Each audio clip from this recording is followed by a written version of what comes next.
نجوم في سماء المحروسة.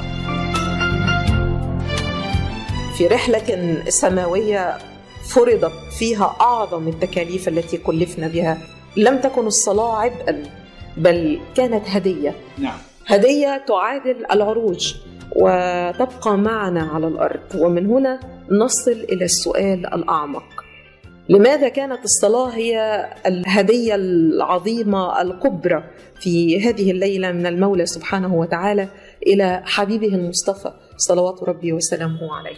العظيم جل وعلا لا يهادي إلا لعظيم، والعظيم إذا هاد العظيم يهديه بعظيم، فكانت الصلاة هي أعظم هدية أهداها الله لسيدنا رسول الله. وكأن مولانا جل وعلا يقول لسيدنا رسول الله: أنت ارتقيت هذه المنزلة العالية ووصلت إلى مكان يسمع فيه صريف الأقلام مرة واحدة بروحك وجسدك يقظة لا مناما.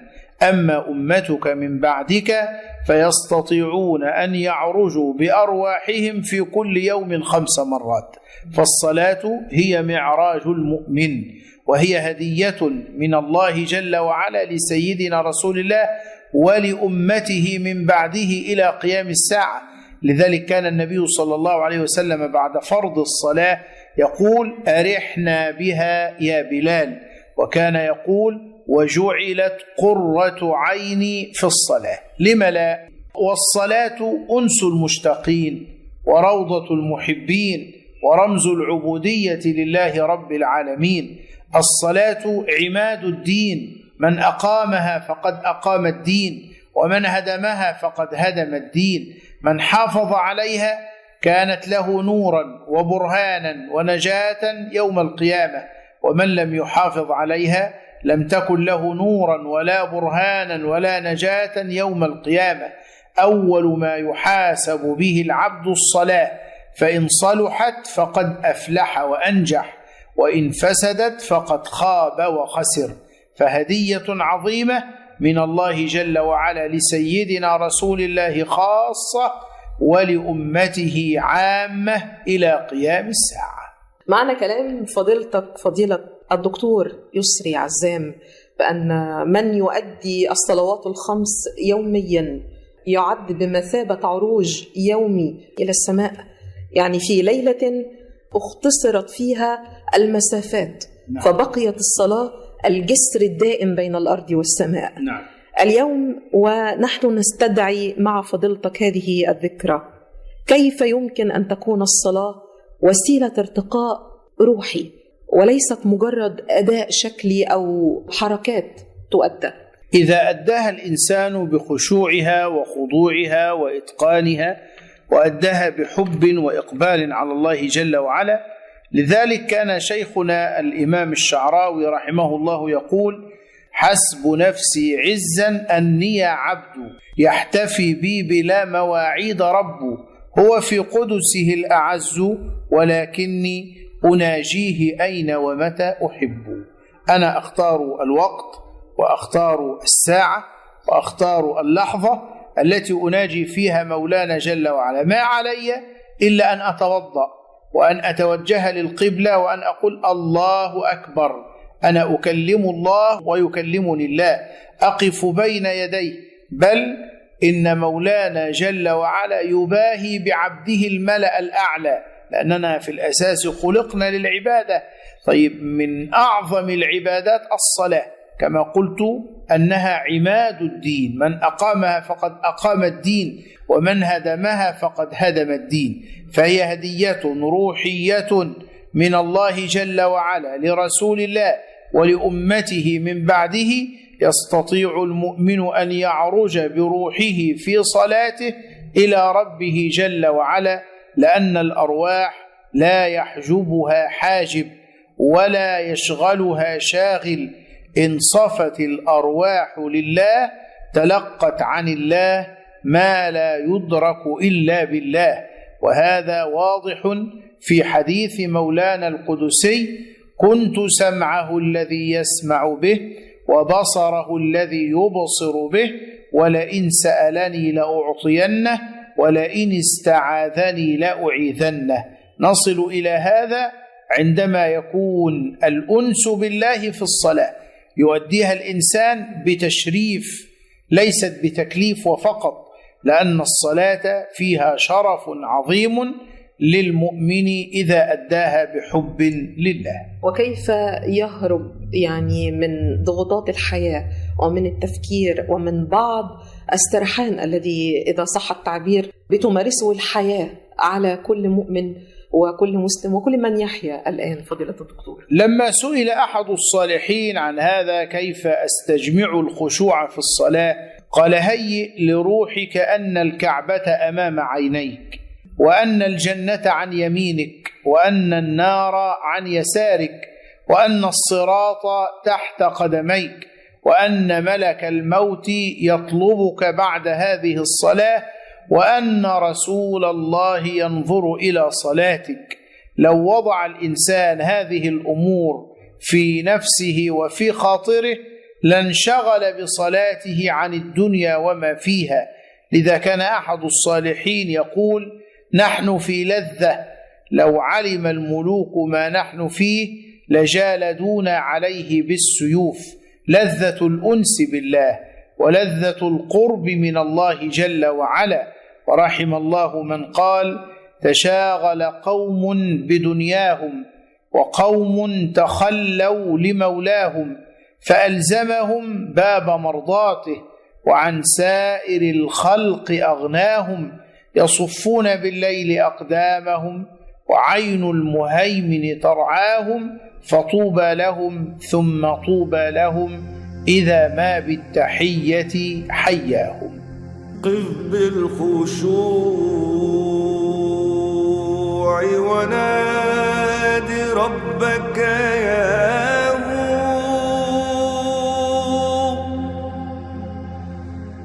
إن الكريم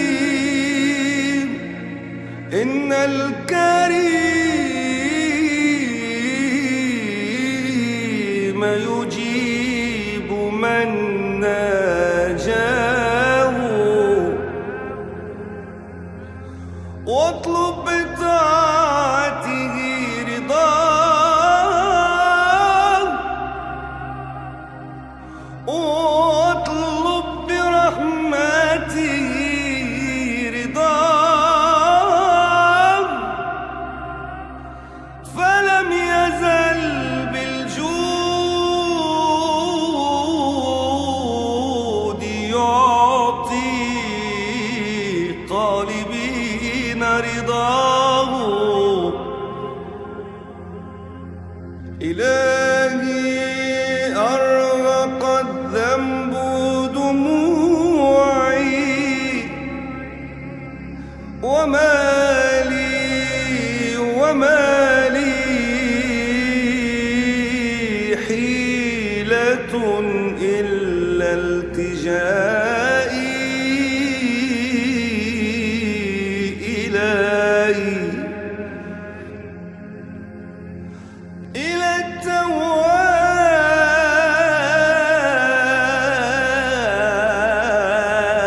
التواب يهديني لتوب عن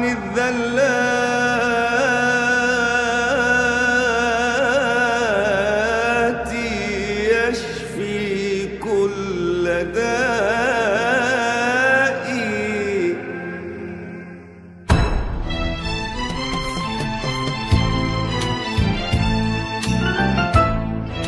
نجوم في سماء المحروسة.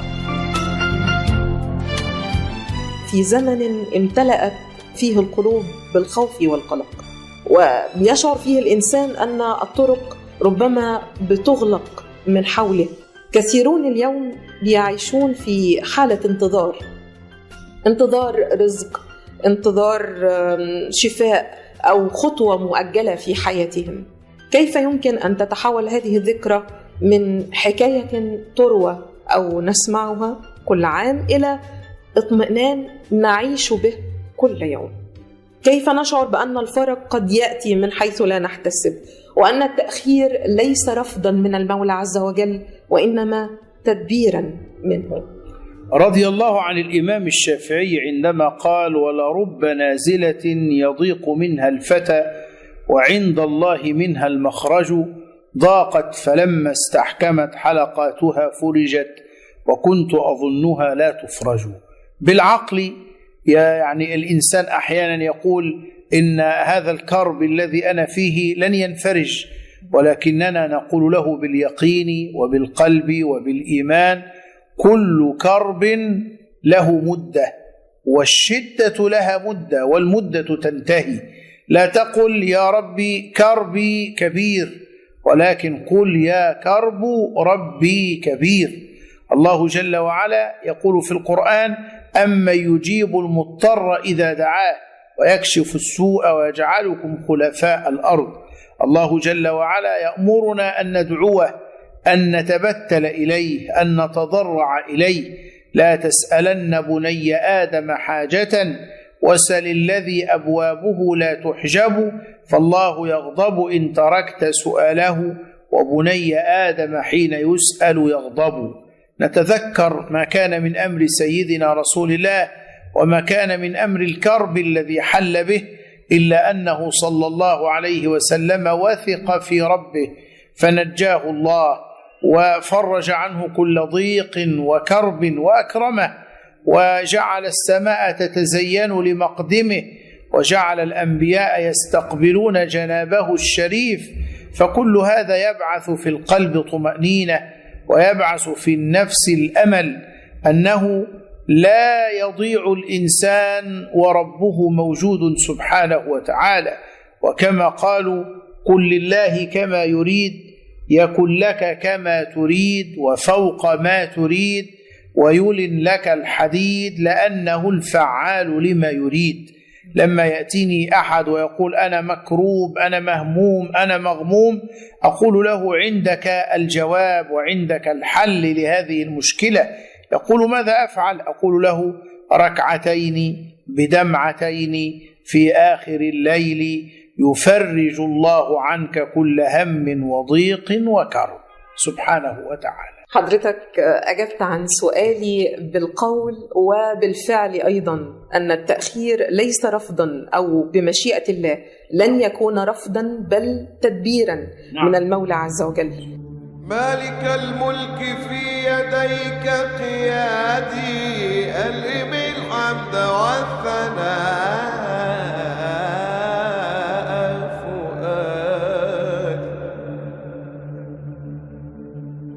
يا هدى السالكين، يا هدى السالكين في كل شعب، وثنى المذنبين في كل وادي. اهدي قلبي، اهدي قلبي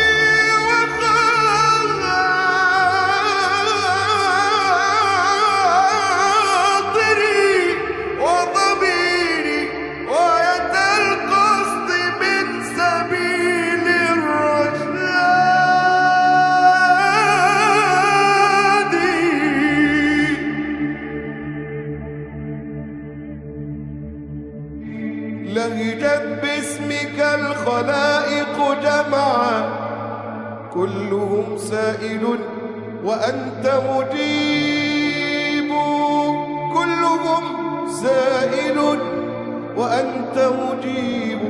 يا الله، يا الله،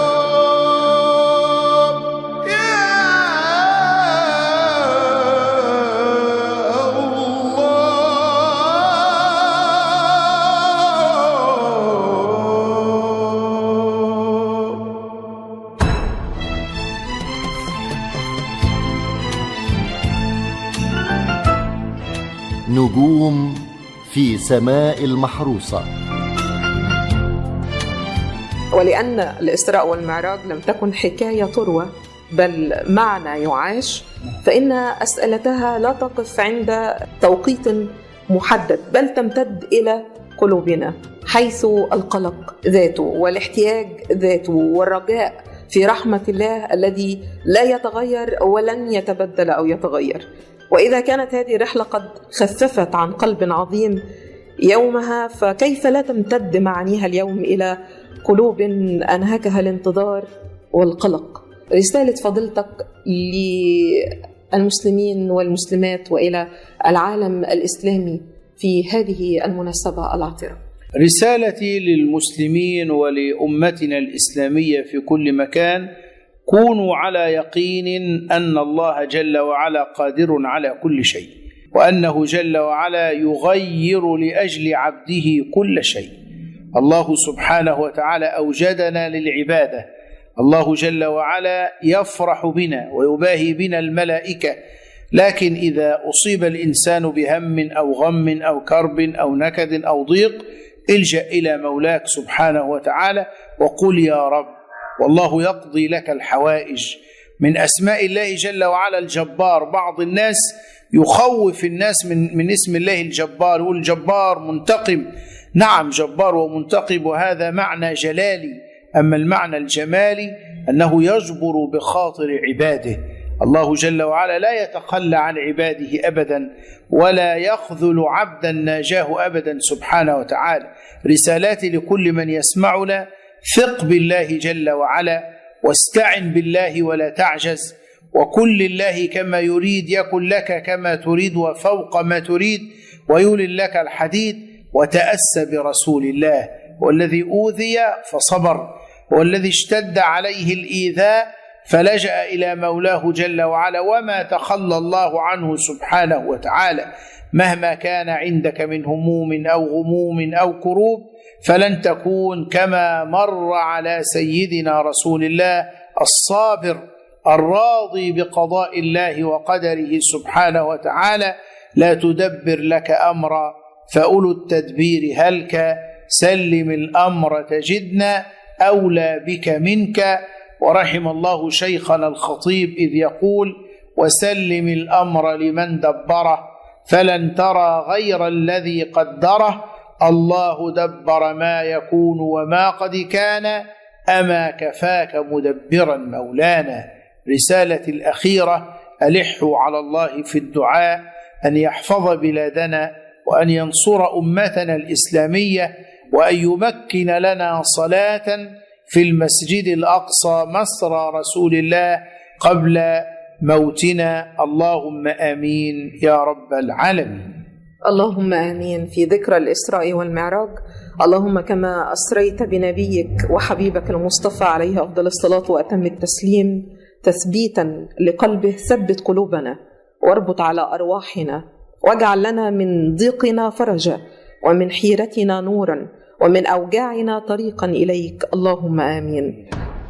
في هذه المناسبة العطرة شرفت وسعدت مع صوت عرف بخطابه الديني المعتدل والمتوازن من خلال المنابر الإعلامية والمساجد، يجمع بين روح الدين ومقاصده وبين فهم النص وواقع الناس بخطاب هادئ يلمس العقل والقلب. فكان الاختيار لفضيلة العلامة الجليل الأستاذ الدكتور يسري عزام من علماء الأزهر الشريف.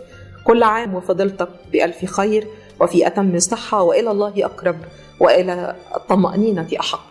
وحضرتك ومستمعيك الكرام بألف خير، وربنا يحفظ مصرنا وبلاد المسلمين من كل مكروه وسوء، ويديم علينا الأمن والأمان. اللهم آمين يا رب العالمين.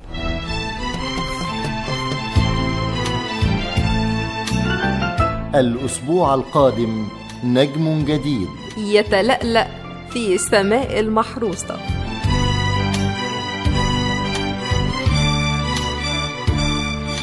مع تحيات عزة إسماعيل.